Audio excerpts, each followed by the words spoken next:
Seja muito bem-vindo, minha amiga, meu amigo contador, ou outros profissionais, óbvio, que estejam interessados em aprender mais sobre qualidade da informação contábil e fiscal, estratégias e práticas. Então, nessa apresentação, nessa aula, você terá contato com as estratégias definidas pelo Conselho Federal de Contabilidade, pela Secretaria do Tesouro Nacional e os planos táticos e operacionais para que nós possamos evoluir para uma contabilidade com mais qualidade contábil e fiscal. Antes de mais nada, antes de adentrarmos ao conteúdo dessa aula, eu vou convidar você a fazer uma reflexão do porquê é importante trabalharmos para evoluir a qualidade da informação contábil e fiscal nos entes subnacionais de maneira geral, municípios, estados, Distrito Federal e também na União. A reflexão é: por que eu devo me preocupar, eu devo colocar energia para gerar mais qualidade contábil e fiscal nas informações?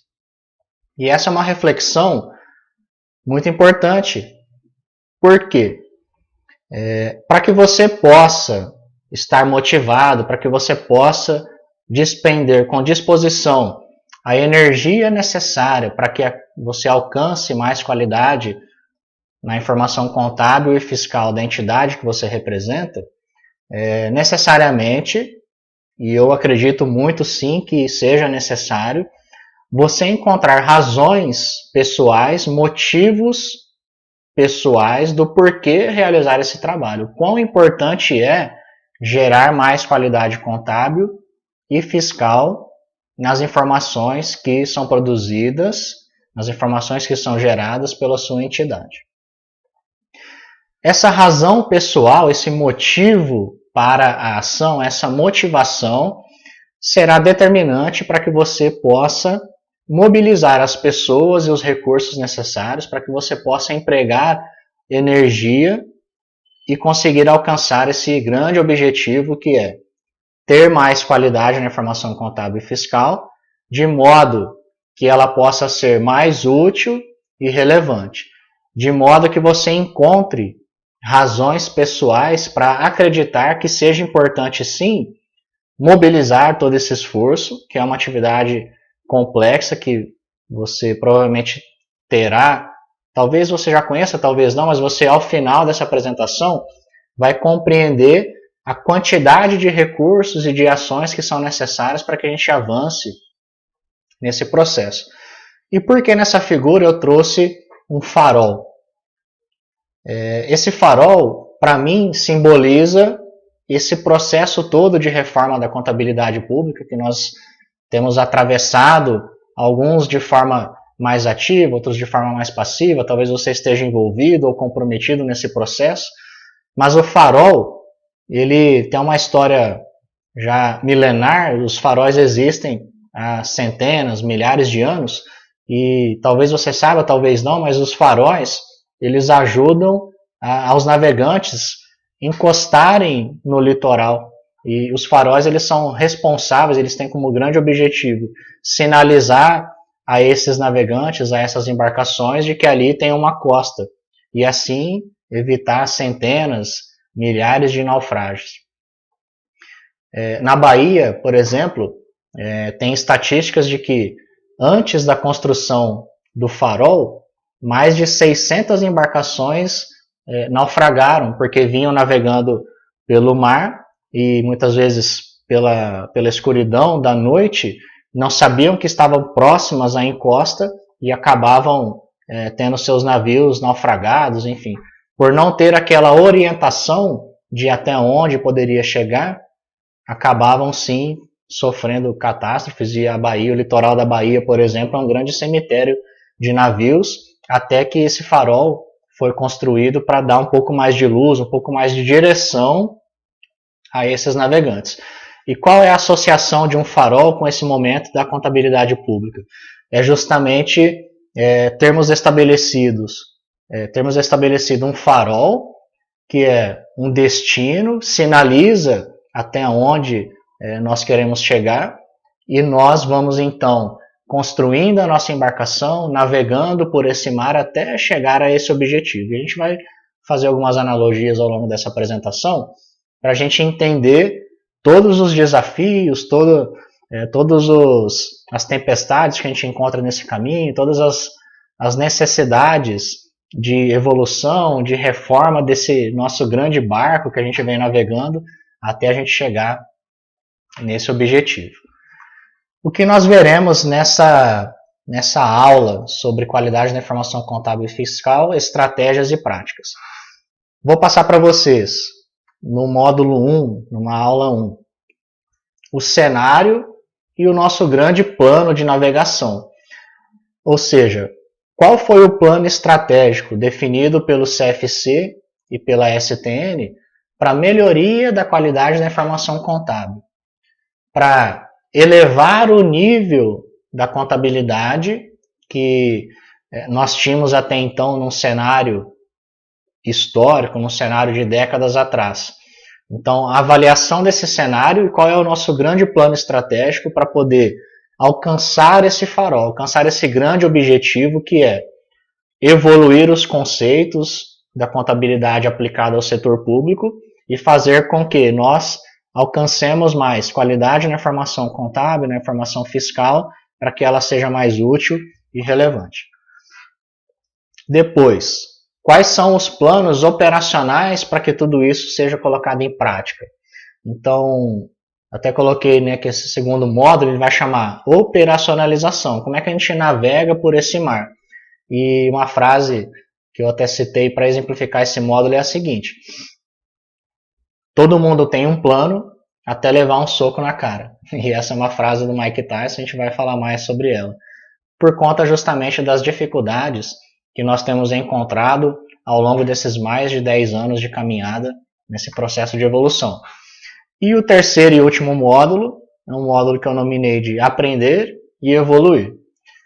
Então nós vamos ver nele como a STN pretende virar o jogo e conseguir aderência ao plano estratégico de melhoria da qualidade contábil e fiscal. Então nós temos numa estrutura primeira qual foi o cenário avaliado e qual foi o nosso grande plano de navegação, nosso grande plano estratégico. No segundo módulo, quais foram os planos táticos e operacionais para que isso pudesse ser alcançado. Como é que a gente veio navegando por esse mar nesses últimos 10 anos. E o terceiro módulo trata basicamente de aprendemos nesse tempo e precisamos evoluir. Então, quais são as novas estratégias, o que a gente tem pela frente para que a gente possa alcançar esse nosso grande objetivo, que é trazer mais qualidade contábil e fiscal para as informações. Quem sou eu para poder falar sobre esse conteúdo para você?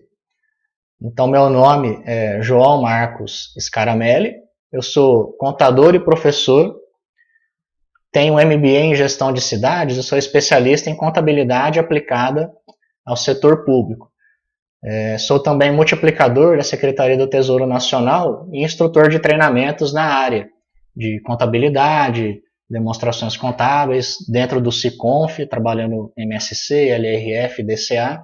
Então, isso, obviamente, me traz alguma bagagem para poder ter a segurança e a tranquilidade de falar sobre esse assunto com vocês nessa nossa grande aula.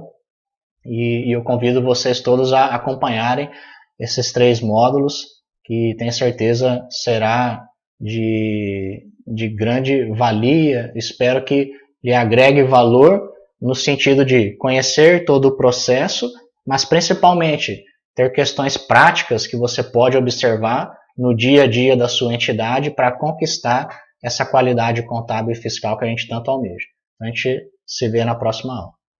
Olá, seja bem-vindo ao módulo 1, onde nós vamos abordar o cenário e o plano de navegação rumo a esse nosso grande objetivo de evolução da contabilidade pública. Então, dentro dessa analogia que eu trouxe com relação ao farol e a nossa navegação por esse mar até a gente evoluir para os padrões internacionais de contabilidade. Então nós vamos conhecer o plano estratégico do CFC e da Secretaria do Tesouro Nacional para a melhoria da qualidade da informação contábil e também da informação fiscal.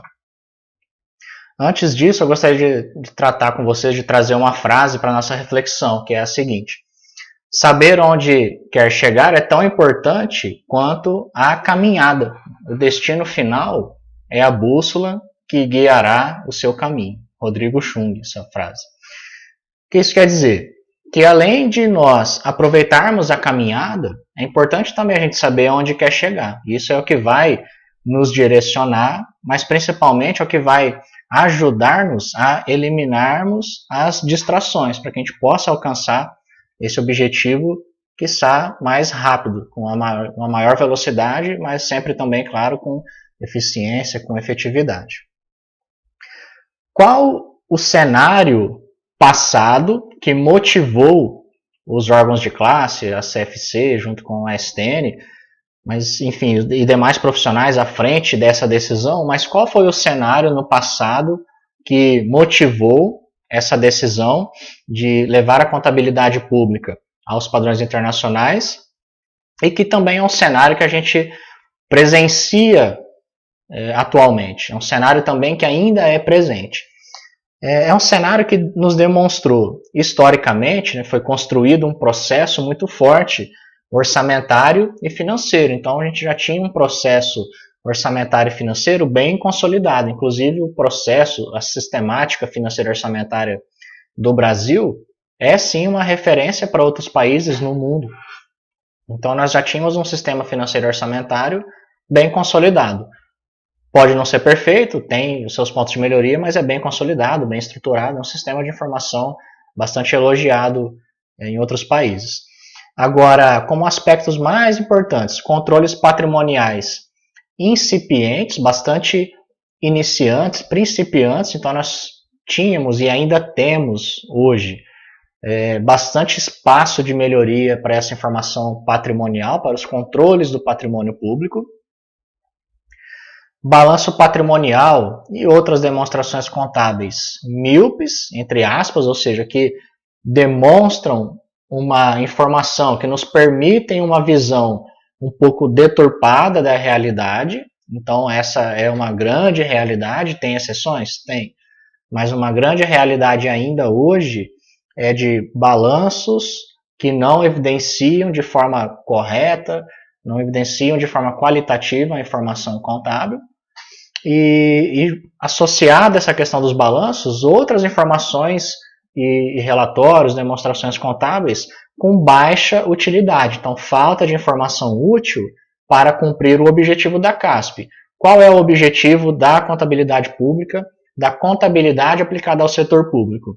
Gerar informações para tomada de decisão, para a prestação de contas e para instrumentalizar o controle social, o controle da sociedade. Então, para que nós possamos cumprir esse objetivo da CASP, é importante que essa informação tenha qualidade, que ela seja útil, né, que ela seja relevante. Então, esses são os principais desafios passados e desafios ainda presentes que motivaram essa decisão de evoluir, de navegar por esse mar até que nós possamos ter um padrão internacional de contabilidade que nos garanta mais qualidade para a formação contábil e fiscal.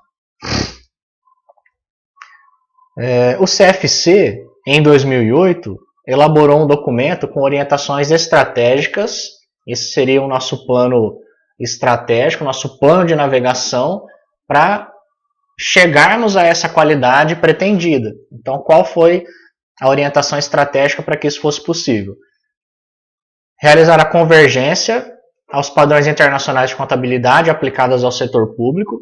Por que a convergência? Porque a opção não foi por adotar integralmente as normas, mas sim fazer uma tradução e uma adaptação, uma convergência do nosso arcabouço legal e normativo para chegarmos aos padrões internacionais.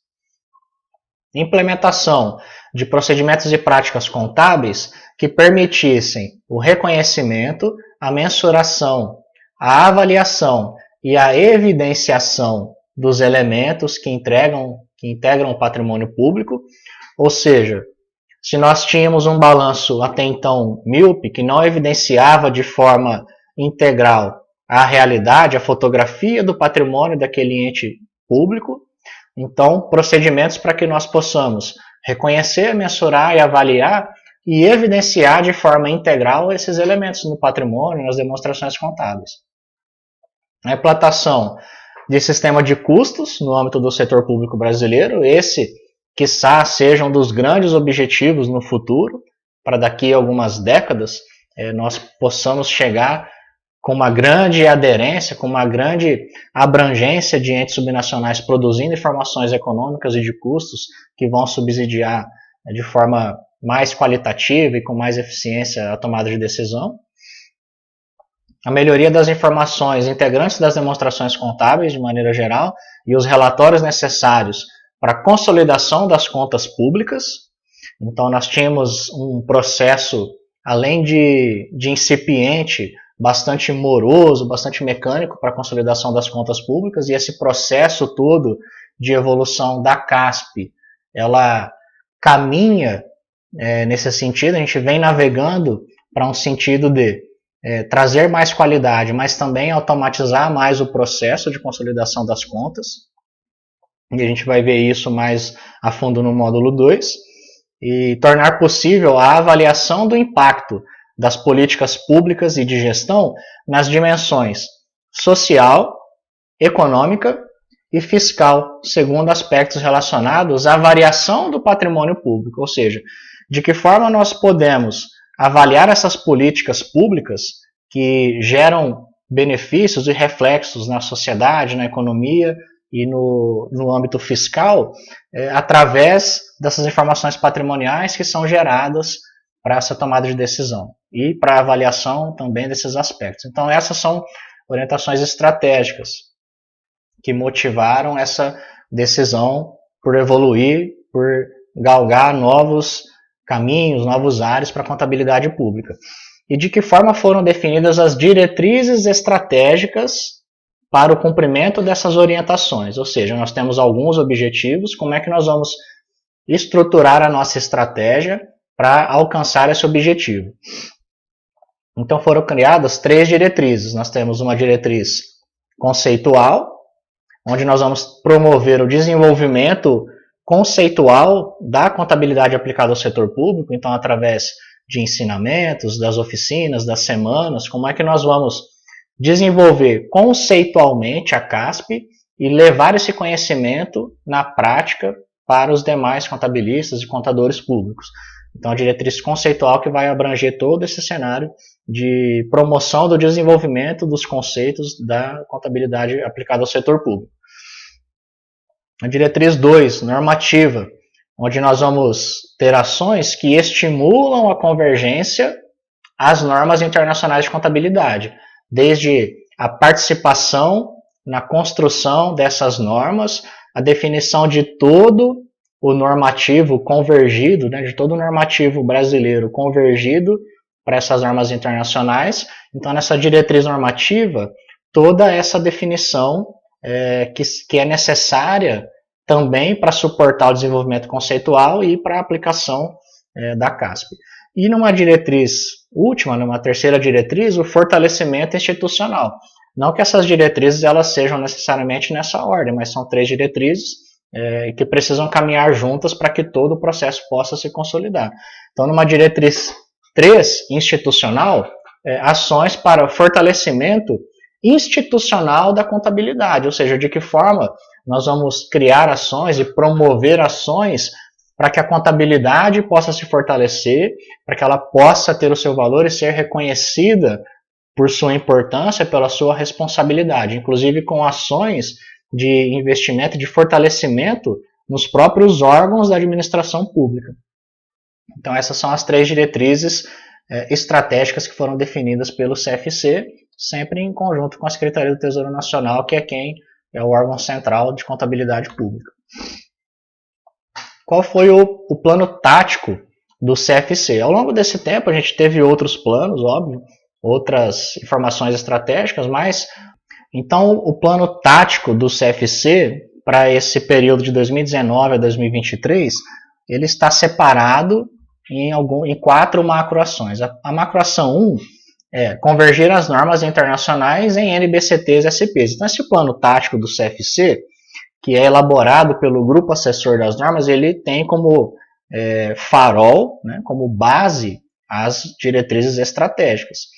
Então, essas ações táticas elas devem vir de encontro a esses objetivos estratégicos. Então, convergir as normas internacionais em NBCTs e SPs, esse é um trabalho que está em andamento. Então, vamos olhar essas normas internacionais, vamos traduzi-las, analisá-las e convergi-las em normas brasileiras de contabilidade técnicas do setor público, NBCT, SP. A macroação 2, participar da elaboração de padrões internacionais e da normatização contábil nacional.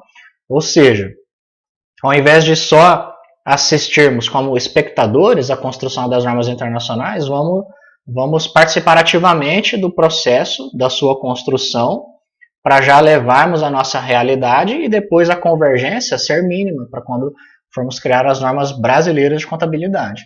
Então, participar da elaboração dos padrões e das normas contábeis nacionais. A macroação 3, fomentar a disseminação e a implementação das NBCTs e SPs. Então, além de desenvolver conceitualmente, também fomentar a implementação das normas, que é importante. Então, das normas, a STN hoje já extrai e elabora o MCASP, que já é um filtro normativo para as normas de contabilidade, e ele já vem com um conceito mais didático, com alguns exemplos mais práticos, para que os entes subnacionais, principalmente os municípios, consigam uma aderência maior daquelas normas à sua realidade. Então, ações para fomentar tanto a disseminação quanto a implementação dessas normas. E a macroação 4, propor modelos gerenciais de informações contábeis e de custos. Então, ao invés de só ficar no âmbito teórico, de fomentação e disseminação dos conceitos e das normatizações, também propor alguns modelos gerenciais que possam ser adotados por esses entes subnacionais. Essas informações elas foram extraídas do plano estratégico do grupo assessor das normas brasileiras de contabilidade aplicadas ao setor público. São ações que vão ser disseminadas e praticadas de 2019 até 2023. Então, com esse plano tático, cumprindo essas diretrizes estratégicas, é que o CFC, junto com a STN, pretendem fazer com que nós possamos sair de um ponto A para um ponto B. Esse ponto B o que é? É trazer mais qualidade de informação contábil e fiscal, atendendo a um padrão internacional de contabilidade aplicado ao setor público. Então, essa foi a nossa aula, nosso módulo 2, e nosso módulo 1, perdão, a gente se vê no módulo 2, onde a gente vai ver o plano mais operacional de aplicação dessa estratégia. Bom, seja bem-vindo ao nosso módulo 2, onde nós veremos a operacionalização de todo esse nosso plano de navegação para que a nossa contabilidade aplicada ao setor público possa evoluir aos padrões internacionais de contabilidade. Então, quais são as estratégias do nosso plano tático, como a gente está operacionalizando todo esse processo para alcançar mais qualidade na informação contábil e fiscal. No módulo anterior, no módulo 1, nós falamos sobre o plano estratégico e também o plano tático do CFC, com o grupo assessor das normas, com a Secretaria do Tesouro Nacional. E agora nós vamos ver algumas ações mais operacionais, aquelas que você observa mais no seu dia a dia, na hora de aplicar toda essa disseminação de conceitos e de normativos que nós temos no setor público.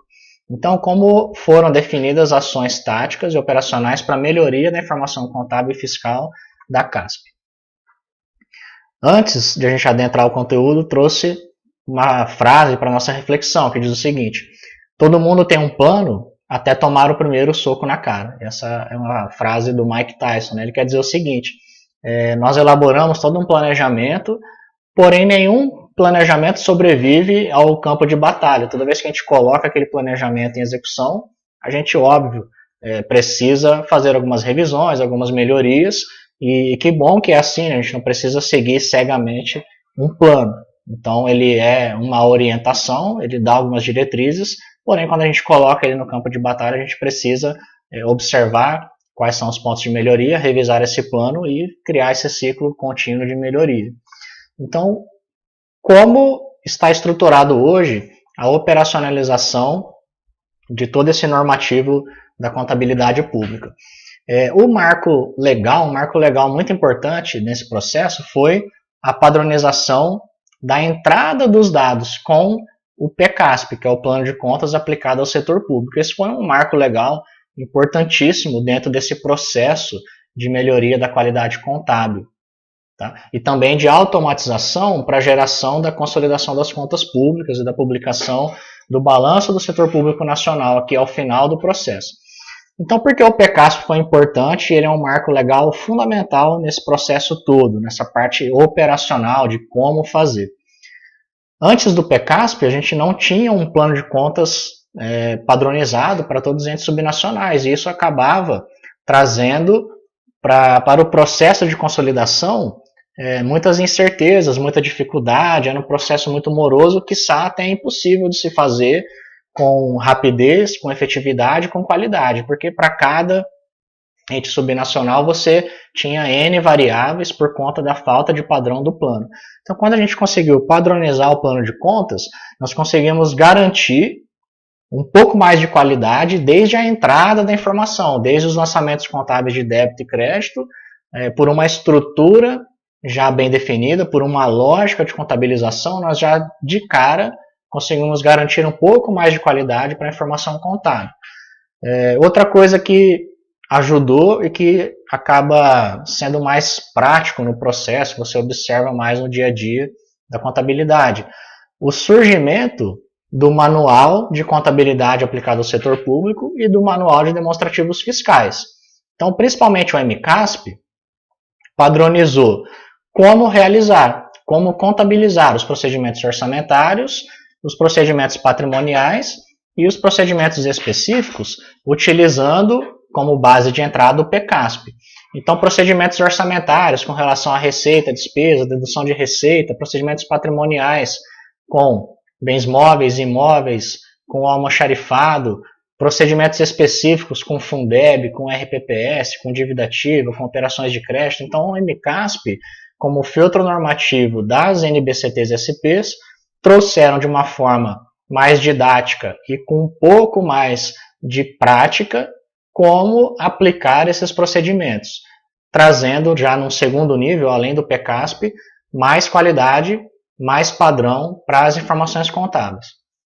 E depois, como publicar corretamente um padrão para que todas as demonstrações contábeis, balanço orçamentário, financeiro, patrimonial, demonstração de variações patrimoniais e recentemente a DFC, toda uma padronização da saída dessas informações nas DCASPs.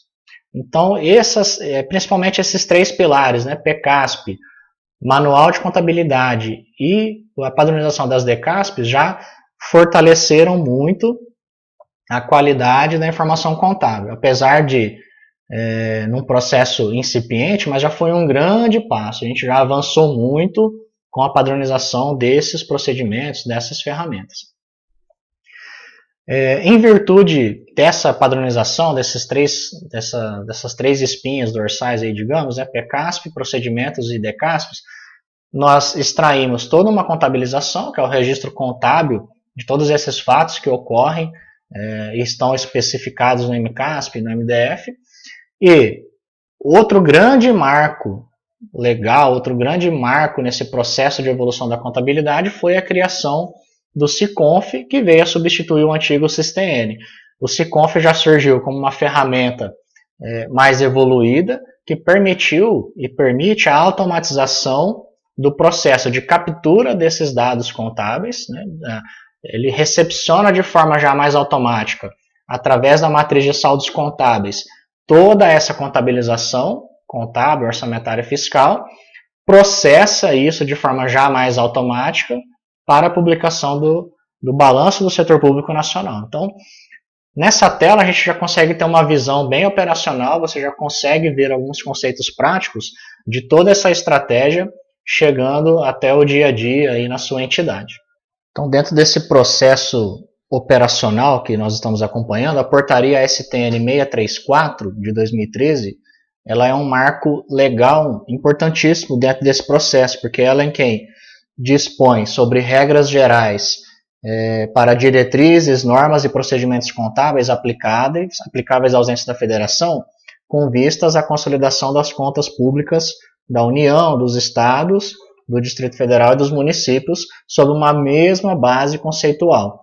E uma coisa ainda mais importante que eu quero frisar, a gente vai trabalhar na sequência agora desse módulo 2 ainda, é o artigo 6º dessa portaria, que trouxe a figura dos procedimentos contábeis patrimoniais, que compreendem o reconhecimento, a mensuração, o registro, a apuração, a avaliação e o controle do patrimônio público. Essa portaria acabou sendo um marco legal importante para, na sequência, em 2015, o surgimento do Plano de Implantação dos Procedimentos Contábeis Patrimoniais, que é a portaria 548 de 2015, cujo anexo 1 instituiu o PI-PCP, que é um cronograma, um plano para que os procedimentos contábeis patrimoniais de imobilizado, de dívida ativa, de almoxarifado, enfim, que todos os procedimentos contábeis patrimoniais possam ser aplicados de forma gradativa, de forma gradual. Esse processo todo de cronograma, de implantação de PCP, começou com a portaria 828 em 2011, onde a STN publicou e exigiu que cada ente subnacional publicasse o seu cronograma dentro da sua realidade. Como essa iniciativa acabou não sendo muito frutífera, ela não deu muito certo, em 2013 foi normatizada a portaria 634 e depois em 2015 a portaria 548. Trouxe aqui para você 3 exemplos de PCPs para você aplicar ainda em 2020. Os 2 primeiros eles já estão vencidos e o último, que é o item 7, bens móveis e imóveis, ele tem providências para serem tomadas nesse ano de 2020. Eu vou explicar para vocês como funciona o PCP. O PI-PCP, que é o anexo da portaria 548 de 2015, ele está dividido em prazos para União, Estados e DF e para municípios com mais ou com menos de 50 mil habitantes. Esses 3 exemplos que eu trouxe para vocês são prazos para municípios com menos de 50 mil habitantes. Ok? Dentro dessa subdivisão, a gente ainda tem 3 prazos. Então, você está vendo aí 3 colunas de prazo. A primeira é um prazo para preparação dos sistemas, e aqui a gente está falando de sistemas de informação, de software, de processos necessários para essa sistemática, e essas outras providências para que o PCP listado ele seja possível de ser registrado. Então, o primeiro prazo é para você se estruturar internamente, definir processos, sistemas e capacitar pessoal, para que no ano seguinte, nesse ano 2, nessa segunda coluna, você passe efetivamente a fazer os registros contábeis desses fatos. E no último prazo é a verificação no SICONF, ou seja, a partir de qual ano a STN vai passar a monitorar a aplicação daquele item com base nos dados do SICONF. Então, a título de exemplo, eu trouxe reconhecimento, mensuração e evidenciação da dívida ativa, tributária e não tributária com ajuste para perdas, que já tem a sua aplicação imediata desde a publicação da portaria 548. Então, preparação, obrigação de registro imediata e passou a ser verificado em 2016 com base nos dados de 2015. Item 11, obrigações por competência de benefícios a empregados. Então, 13º a pagar, férias e outros benefícios a empregados. O prazo foi para municípios com menos de 50 mil habitantes até dezembro de 2018 para preparação. A partir de 1 de 1 de 2019, o registro contábil. E esse ano de 2020, com base nos dados de 2019, a STN vai verificar quem está ou não cumprindo esse procedimento contábil patrimonial. Então, sem exceção, todos os entes da federação e todos os municípios até 2019 deveriam ter se estruturado e já deveriam ter registrado obrigações por competência com 13º, férias e benefícios a empregados. Pode ser o seu caso, pode ser que não. A realidade é que a grande maioria ainda não tem cumprido esse PCP pela experiência que a gente tem de campo.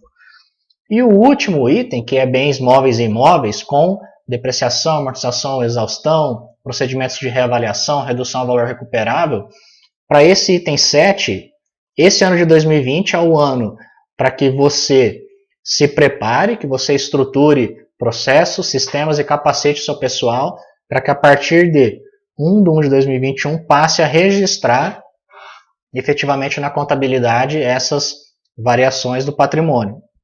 E em 2022, com base nos dados de 2021, a STN vai verificar o cumprimento desse requisito. Importante só frisar o seguinte, que para municípios com mais de 50 mil habitantes, você pode aplicar uma redução de 1 ano em todos esses prazos. Então, para quem é de município acima de 50 mil habitantes, ou para quem é de estados, por exemplo, em 2020, você já deve fazer o registro, porque aí a preparação foi até 2019. Então, em 2020, ano de preparação para municípios com menos de 50 mil habitantes e ano de aplicação para municípios com mais de 50 mil habitantes. Fechou? Dados, agora eu vou apresentar alguns dados que reforçam que esse cenário de dificuldades, de baixa informação da qualidade, de baixa qualidade da informação contábil e fiscal ainda é presente. Ou seja, apesar de ser um cenário passado que motivou toda essa transformação, esse processo de reforma da contabilidade, ele ainda é uma situação presente. E trouxe aqui alguns dados com relação à aplicação dos procedimentos contábeis patrimoniais. Foi uma pesquisa realizada pela CNM. Então, com relação à aplicação no prazo do PIPCP, 56,8% dos respondentes disseram, ao responder à entrevista, que estavam sim com o PIPCP em dia, com o cronograma em dia, ou seja, estavam se adequando dentro do prazo, estavam registrando no prazo, enfim. E 38,6% disseram que não, reconheceram que estavam atrasados, sendo que 4,6% demais não responderam. Então, se a gente considerar que entre quem confirmou que não e quem não respondeu, a gente tem aí mais de 40% pelo menos de entidades atrasadas e 56,8%, quase 57% de entidades que afirmaram, é óbvio, é uma declaração, a pessoa diz que está em dia, se está ou não, são outros 500, depois a STN vai verificar pelo SICONF, mas 56,8% disseram que sim, estão no prazo. Agora, para esses, ou para todos, na verdade, que responderam à questão, quais foram as maiores dificuldades que eles colocaram para a adoção? Dentre todas as opções, né, na pesquisa ela tem várias, mas a que teve mais respostas, assim, como a que teve mais dificuldade.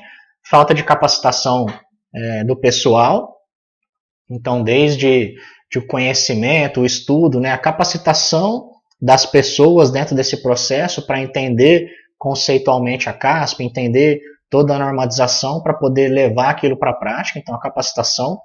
Sistemas despreparados, então reconhecidamente, e aqui levando mais para uma questão de software, nossos softwares não estão preparados para nos permitir a aplicação dos procedimentos contábeis patrimoniais, e aqui sem julgamentos, esse foi o que foi justificado como dificuldade, e também bastante votado, mas menos do que os outros, aqui está em ordem de importância, de dificuldade, de grau de dificuldade, a falta de organização interna, ou seja, nós não conseguimos nos organizar para poder cumprir com o cronograma do PIPCP.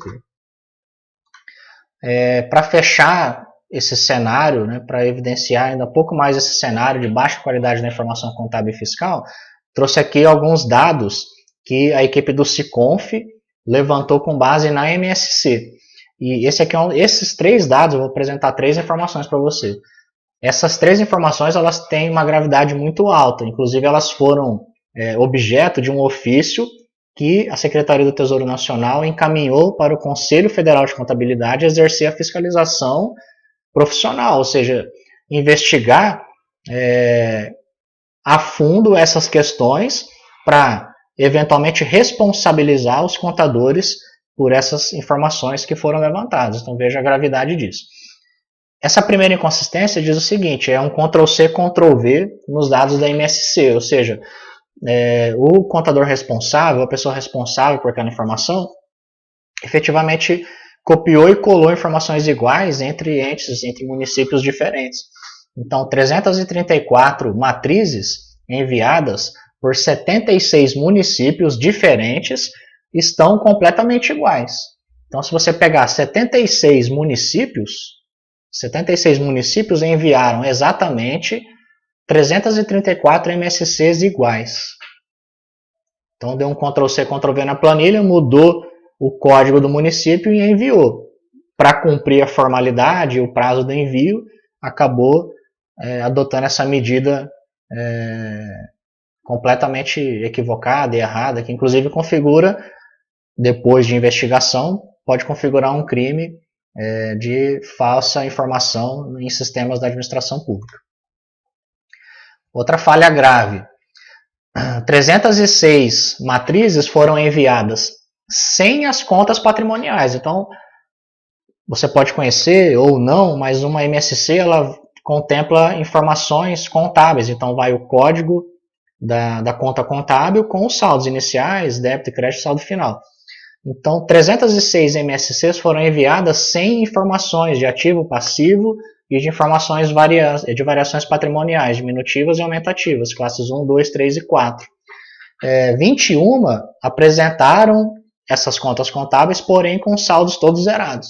Então, você imagina um município que não enviou saldos de caixa, saldos de banco, saldo de fornecedores a pagar, as próprias variações patrimoniais, né, das despesas com pessoal, despesas com manutenção, despesas correntes, enfim.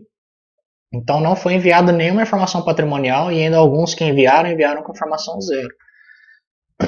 E 8%, que corresponde a 4.219 matrizes, continham ainda alguma conta contábil com movimentação incorreta.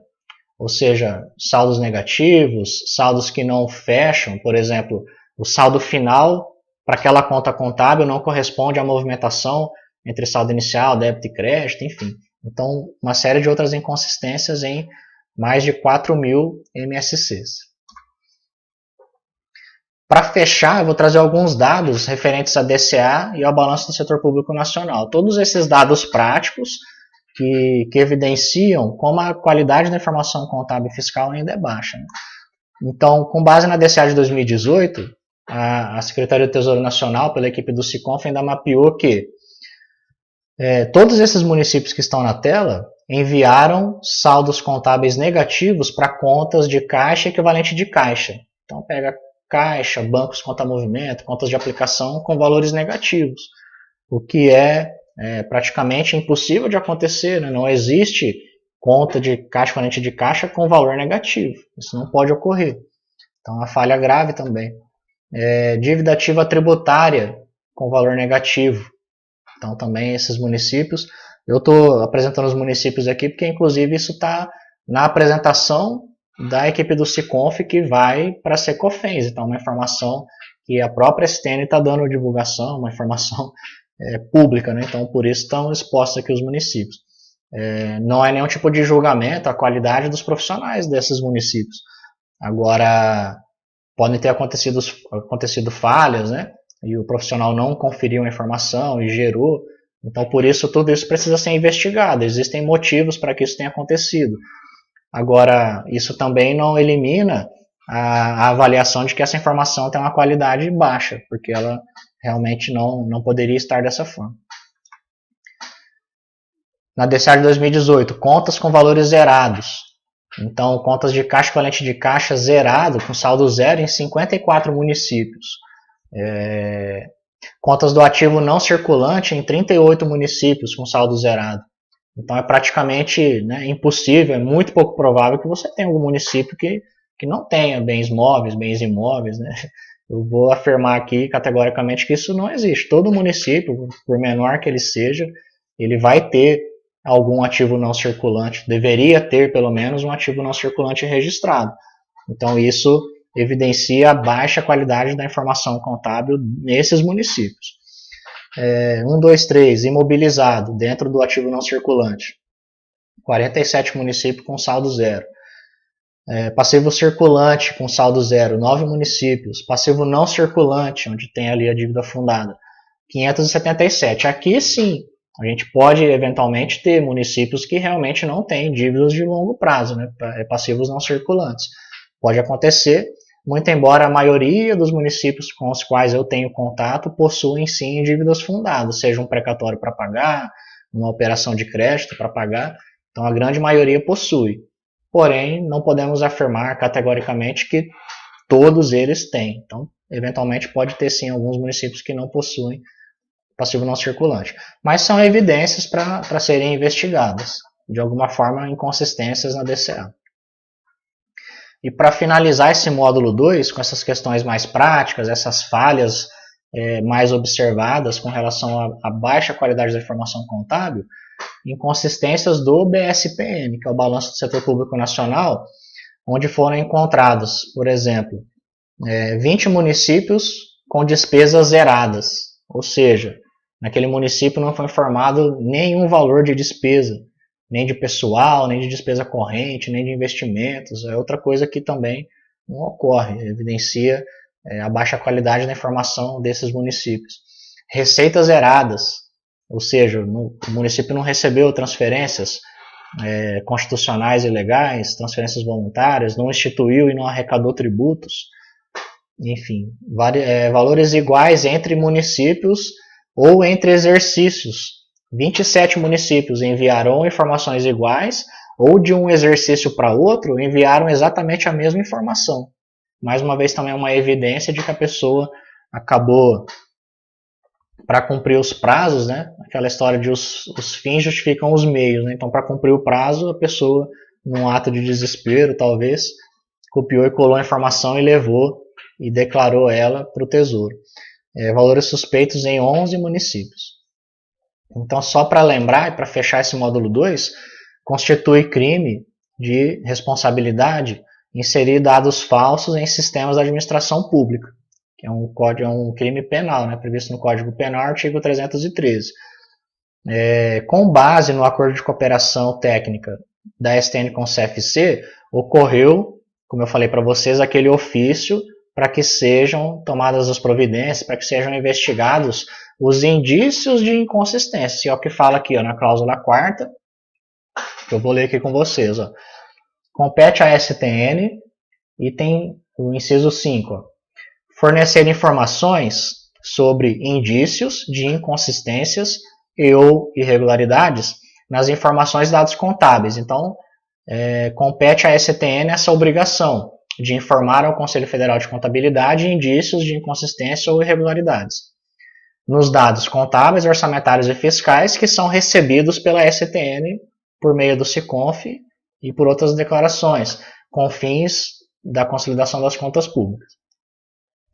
Bem como, nesse ofício, a identificação do profissional responsável pelo seu envio, com a finalidade de subsidiar a fiscalização do exercício da profissão, prevista no Decreto-Lei 9295 de 1946.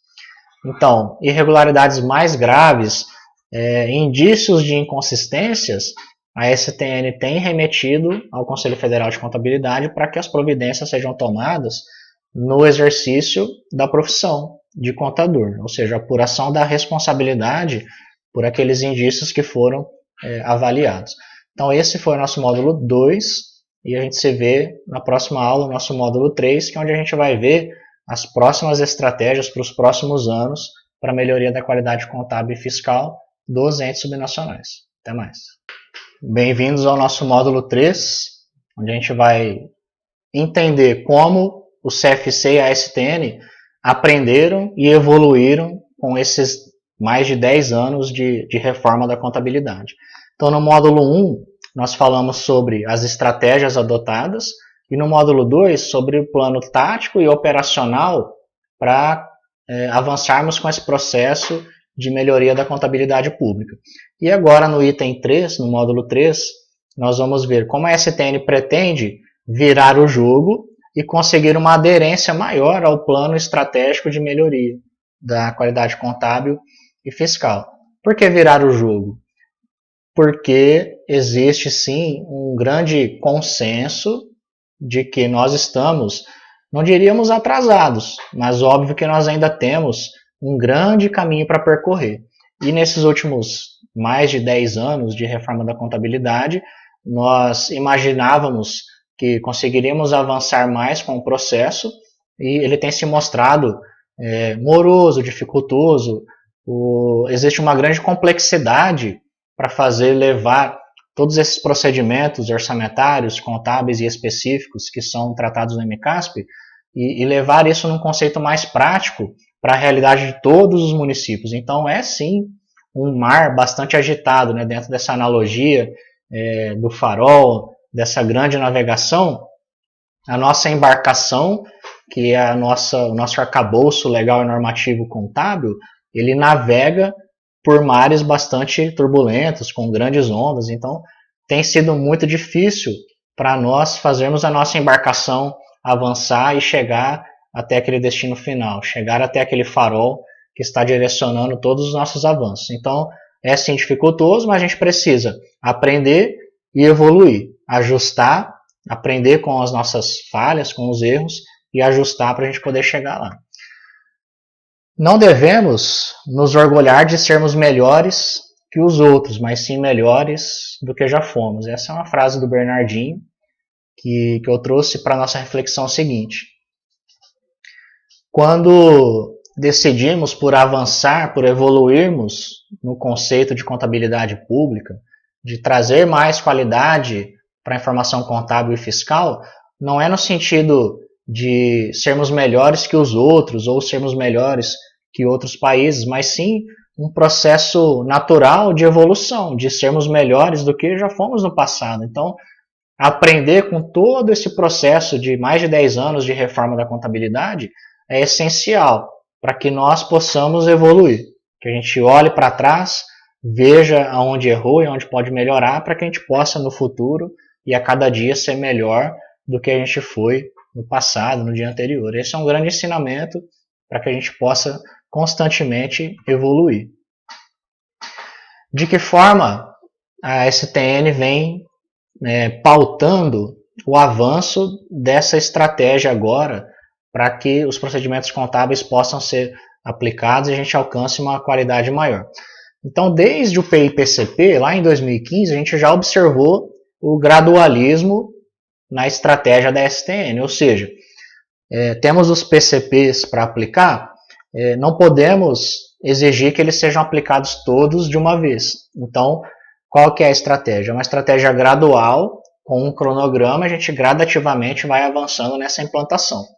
Então, o artigo 13 da portaria STN 634, já em 2013, previu o seguinte: os procedimentos contábeis patrimoniais, PCP, definidos no MCASP e de observância obrigatória pelos entes da federação, terão prazos finais de implantação estabelecidos de forma gradual por meio de ato normativo. Esse ato normativo que definiu esse gradualismo aos PCPs foi a portaria STN 548 em 2015.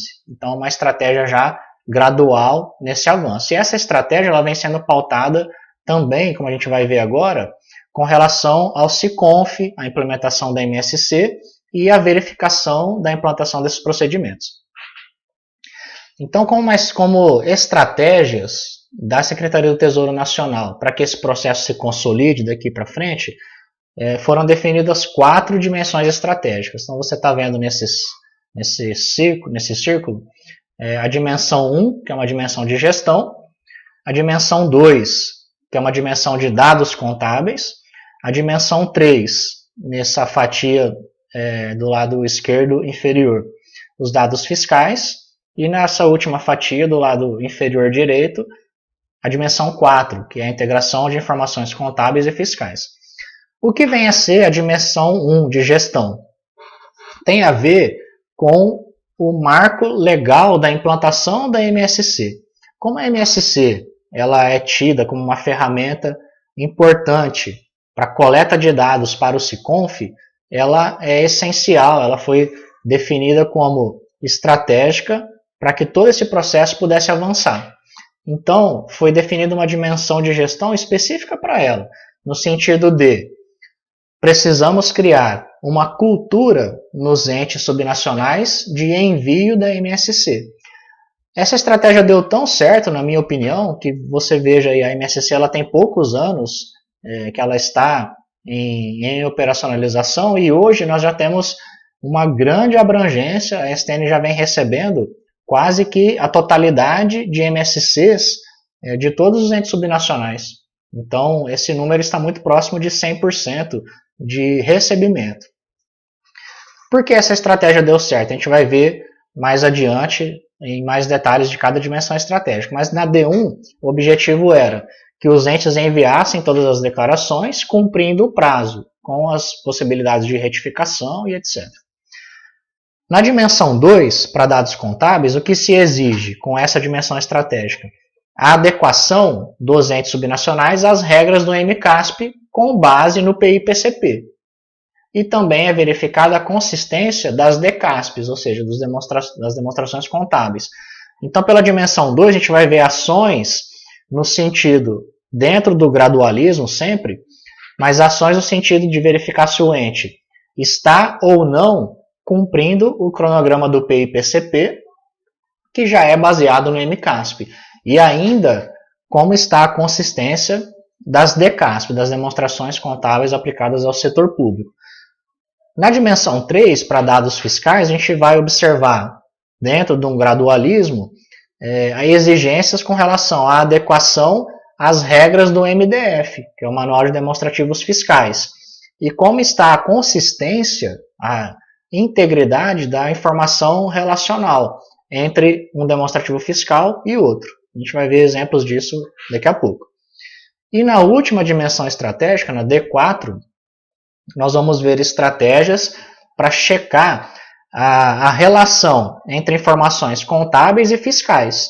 Então, em dados relatórios, nós temos informações contábeis que devem corresponder às informações publicadas nos relatórios fiscais, do RGF ou do REREL. E a dimensão 4 é que vai ficar responsável por checar como está essa integridade referencial, digamos, a relação entre relatórios contábeis e fiscais. Vamos ver agora um pouco mais de cada uma dessas dimensões para você entender na prática como isso funciona. Então, na dimensão estratégica 1, nós aplicamos gradualismo nas restrições, ou seja, a STN não foi tão exigente ao recepcionar os arquivos da MSC, então estabeleceu regras mínimas, bem mínimas mesmo, para que não houvesse dificuldade no envio dos arquivos da matriz. E com isso criar de forma mais fácil a cultura do envio. Então, com o tempo, os entes eles se habituaram ao envio da MSC, principalmente, o sucesso desse aculturamento rápido foi que a MSC tinha mínimas regras de validação. Óbvio, isso causou um efeito colateral, que foi aquele que nós vimos no módulo 2. Como nós exigimos poucas regras para receber o arquivo, ele veio com baixa qualidade. Ok? E agora, dentro da estratégia de gradualismo, então esse efeito colateral ele já era esperado, e agora, dentro do conceito de aprender e evoluir, vão se aplicando novas regras e vai se aumentando o grau de exigência e as restrições para receber o arquivo para vir trazendo mais qualidade aos poucos. Outra coisa que ajudou nesse aculturamento foi incluir a MSC como restrição no calque. A possibilidade de retificações de início era mais aberta e depois, gradualmente, ela foi se fechando mais. Então, hoje a gente tem uma restrição maior para retificar os arquivos de MSC. E passou-se a utilizar a MSC como uma fonte de informação para outros relatórios e para outras demonstrações. Tanto é que existe uma discussão presente para que sejam utilizados os dados da MSC para subsidiar o COP e os CIOPs, por exemplo. Então, todos esses objetivos e essas expectativas com a MSC, na prática, acabam trazendo para ela um maior grau de importância e de relevância. E tudo isso somado ajudou, sim, com que essa estratégia dessa dimensão ela pudesse se consolidar rapidamente. Então, isso evidencia o sucesso dentro dessa estratégia gradual que a STN adotou.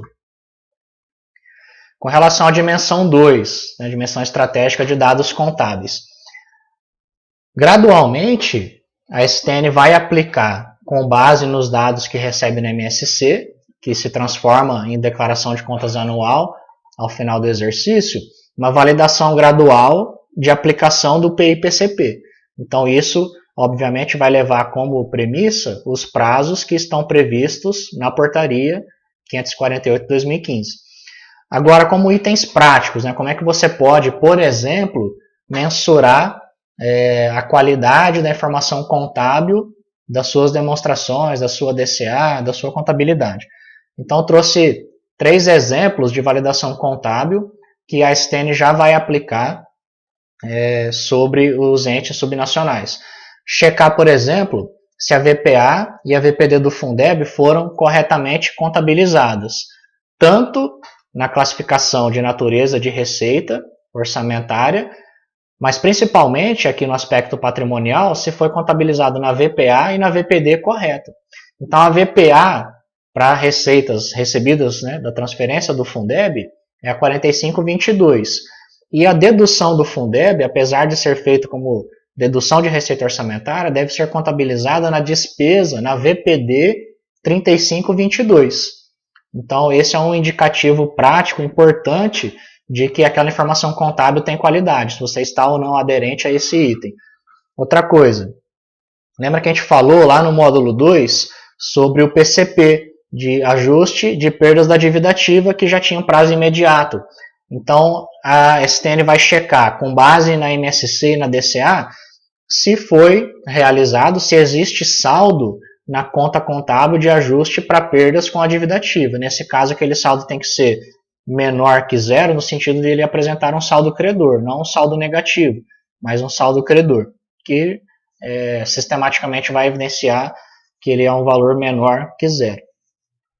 E o último item prático de validação contábil seria checar se os créditos a receber líquidos do ajuste para perdas são maior que zero. Então, se a entidade está registrando créditos a receber, e se o ajuste para perdas com aquele crédito não supera o valor do crédito, a ponto dele ficar negativo. Então, créditos a receber líquido do ajuste para perdas menos o ajuste para perdas deve ser maior que zero. Essa conta tem que dar positiva, tem que ser um saldo devedor no ativo.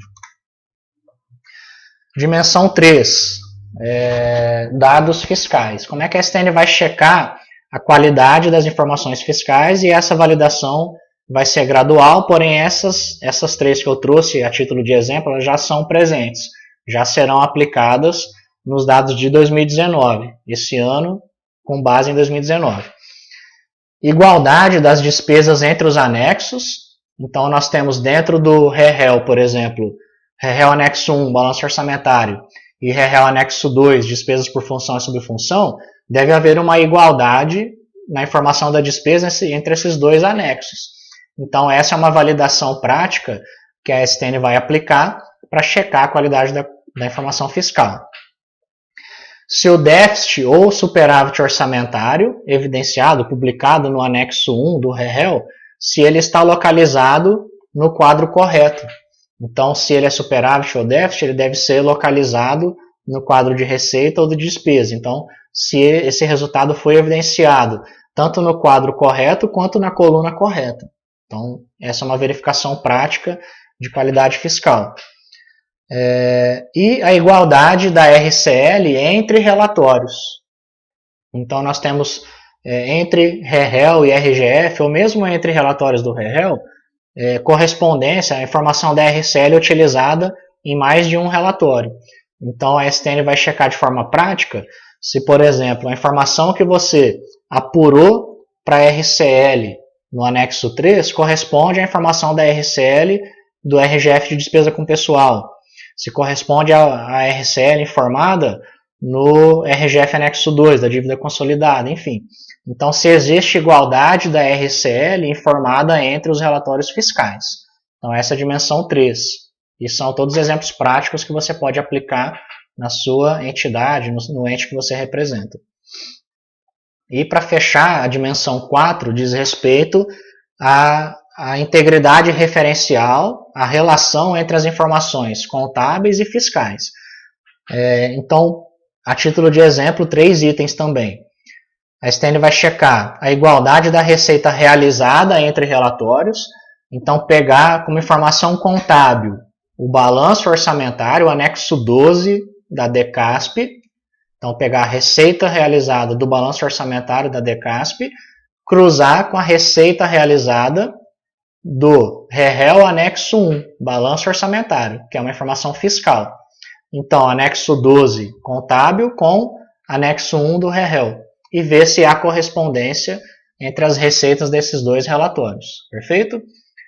Depois, igualdade da despesa entre relatórios. A mesma lógica. Pegar do balanço orçamentário, anexo 12, a despesa, e comparar com a despesa do anexo 1 do REREL, por exemplo. E a igualdade dos restos a pagar entre relatórios. Então, na DCA, e dentro também do balanço orçamentário, a gente tem informações de resto a pagar. Agora, na DCA, exclusivamente, a gente tem várias planilhas de resto a pagar. E aquelas são informações contábeis de execução do exercício. E aí, comparar as informações de resto a pagar da DCA, que é uma informação contábil, com as informações de resto a pagar do REREL anexo 7, que é restos a pagar poder e órgão. Então, a correspondência entre restos a pagar contábil e fiscal. Ótimo? Então, esses foram exemplos dessas 4 dimensões para você ter uma visão prática da aplicação dessa estratégia. Para finalizar, quero só comentar o seguinte. Com base nessas dimensões, principalmente a 2, a 3 e a 4, mas também com base na dimensão 1, tudo bem? Com base nas 4 dimensões, a STN criou um ranking da qualidade contábil e fiscal. Em 2019, a STN divulgou esse ranking classificando os estados, então a administração pública estadual. Nessa oportunidade, em 2019, ficou na primeira colocação, por esses critérios dessas dimensões, contábeis e fiscais. Alagoas e Espírito Santo, na primeira colocação, dividindo o primeiro posto como as contabilidades estaduais com mais qualidade dentro dos critérios estabelecidos pela STN. Em segundo lugar, empatados, Paraná, Rondônia e Sergipe. E em terceiro lugar, Amazonas. Então, esse ranking de qualidade contábil e fiscal você pode acompanhar no site do Tesouro Transparente. Então, se você digitar no Google ranking da qualidade contábil e fiscal estadual, que é esse título que eu deixei aí na apresentação, se você der um Google nesse título, você vai encontrar rapidamente esse ranking. Por que a STN criou esse ranking? Essa reflexão é importante, esse é um ranking que acaba causando alguma controvérsia, tem pessoas que são a favor, outras pessoas são contra. Agora, o grande objetivo da criação desse ranking foi estimular uma competição saudável dos entes pela busca na qualidade da informação contábil. Então, dentro de toda a estratégia definida, gradual, de avanço, esse ranking seria a cereja do bolo. É onde nós podemos observar uma grande ficha apostada pela STN para estimular de forma saudável e natural a competição. E aí volta a falar, a competição nesse caso ela não pode ser assim, meu ente, eu vou trabalhar a qualidade fiscal e contábil no meu ente para ser melhor que o outro, mas sim sempre com a visão de ser melhor amanhã do que sou hoje, né? Ser melhor hoje do que fui ontem. Então você ter critérios para você poder basear o avanço da melhoria da qualidade contábil e fiscal do seu ente. Então vamos utilizar esse ranking de forma saudável, você pode depois conhecer mais sobre esse ranking acessando o site do Tesouro Transparente, eu recomendo que você faça isso, é importante você conhecer, lá tem todos os critérios, para você saber como a STN vai avaliar a qualidade da informação contábil e fiscal que você gera no SICONF. E aí com isso você tem parâmetros para trabalhar dentro daqueles 3 pilares que a gente já falou, processos, sistemas e capacitação de pessoal, trabalhar esses 3 pilares para avançar na qualidade contábil e fiscal, pelo menos esses critérios que a STN já estabeleceu. Então essa foi a nossa aula 3, nosso módulo 3, espero que você tenha gostado. E eu vou te direcionar, agora a gente vai só fazer uma rápida conclusão, uma revisão sobre tudo isso que a gente já falou nesses módulos anteriores. Até mais. Bom, vamos fazer uma revisão dos principais aspectos que a gente trabalhou nessa nossa aula sobre qualidade contábil e fiscal, estratégias e práticas. Na aula 1, ou módulo 1 que seja, nós abordamos o cenário e o nosso grande plano de navegação. Então, trouxe para vocês um conceito do farol, que é a nossa grande bússola, entre aspas, é o que sinaliza para qual caminho a gente deve seguir. E essa sinalização, essa estratégia, ela foi toda baseada em um cenário observado e no desejo de avançarmos para padrões internacionais de contabilidade. Então, trabalhamos lá naquele módulo, naquela aula 1, as diretrizes conceituais, normativas e institucionais para que essa estratégia de evolução pudesse ser levada adiante e esteja ainda sendo levada adiante, que a gente não finalizou esse processo.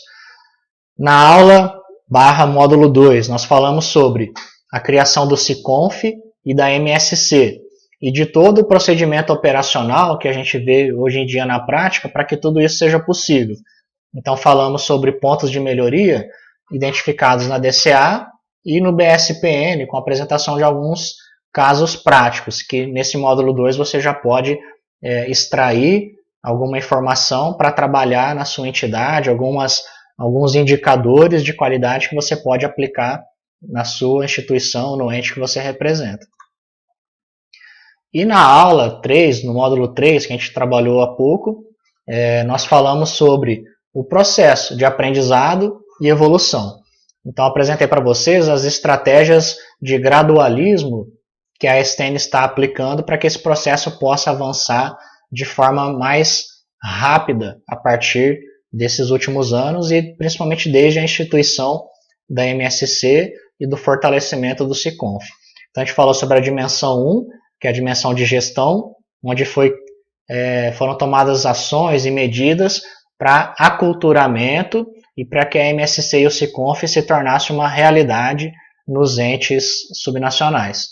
A dimensão 2, com critérios práticos para validação da consistência e da qualidade da informação contábil. Na dimensão 3, critérios e aplicações, procedimentos práticos para mensurar, para avaliar a qualidade da informação fiscal. E na dimensão 4, o cruzamento, a correspondência entre informações contábeis e fiscais. Então, quais ações, que tipos de validação estão sendo aplicadas para garantir que, tanto contabilmente quanto no aspecto fiscal, as informações elas sejam correspondentes, que elas sejam convergentes, que elas tenham integridade. E falei também, por último, sobre o ranking da qualidade contábil e fiscal que foi criado pela STN para estimular naturalmente e de maneira saudável, espero que seja dessa forma, a competição, primeiramente pessoal, uma competição interna de evolução, mas também instiga naturalmente a competição com outros entes subnacionais na busca por melhores posições, por um reconhecimento com relação à qualidade contábil e fiscal que vem sendo trabalhada com todos esses procedimentos, com toda essa estratégia que eu passei para vocês. Para finalizar, eu gostaria de trazer para vocês como um grande exemplo Kobe Bryant. Não sei se eventualmente você pode conhecer, pode ser que você não conheça, mas o Kobe Bryant foi uma grande lenda do basquete mundial. Ele faleceu no começo desse ano de 2020 e trouxe ele como um exemplo por conta da sua mentalidade vencedora. Ele tem várias frases importantes, ele era um grande líder, uma grande referência no esporte, mas também para a humanidade como um todo. E certa vez ele disse que sem estudar, sem preparar e praticar, você está deixando o resultado para o destino. E essa é uma informação muito forte, porque quando você não se prepara, quando você não pratica, quando você não estuda, você está deixando teu barco à deriva, e aí você fica refém do destino, ou você não toma posse, não assume as rédeas da sua vida e não consegue com isso definir bem aonde você quer chegar. Então é importante que você faça uma reflexão, como aquela reflexão que eu trouxe na aula inaugural, na aula introdutória. Qual é a sua motivação pessoal para levar, para trazer mais qualidade contábil e fiscal para as informações que você registra e que você publica e evidencia no ente que você representa? Qual é o que motiva você enquanto profissional?